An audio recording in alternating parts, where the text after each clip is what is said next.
My name's Joe Average. I've been HIV positive for close to 28 years now. I haven't played a huge role in the AIDS community, really. I mean, I've donated a lot of art to different charities for different AIDS organizations.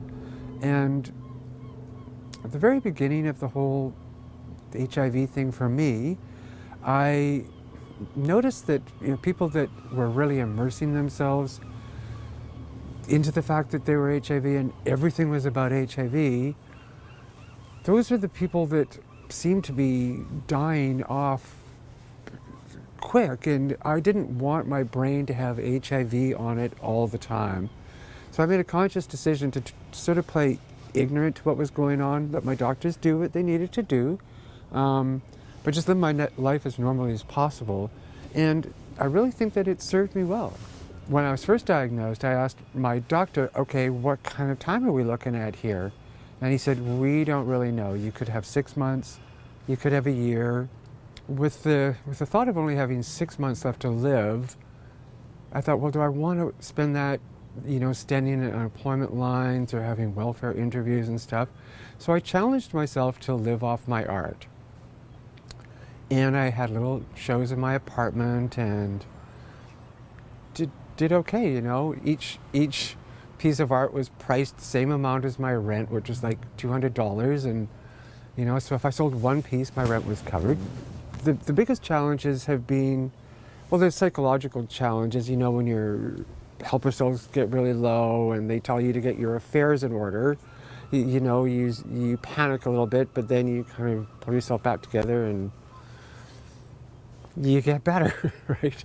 But the tough part has been like the medications. Some of them had very bad side effects for me and were tough to live through.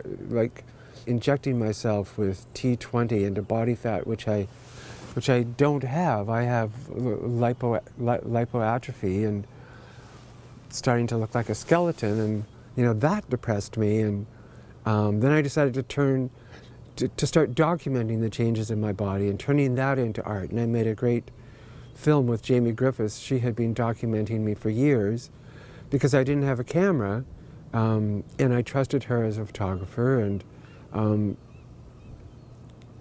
I've finally bought myself a camera, and I've been doing it myself now and taking pictures of other things. And so the whole lipoatrophy thing sort of helped evolve where I was going with my art, and not painting anymore. I'm doing photography. I'm extremely happy, and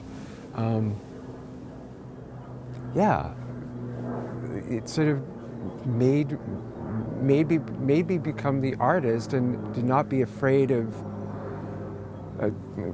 It's taught me to not be afraid of the unknown, and it's taught me to be really positive and to think positively, and it's evolved me as a human being. And I kind of shudder to think where I would be if I didn't become HIV positive. I might be living on the east side, So yeah, HIV positive, best thing that ever happened to me.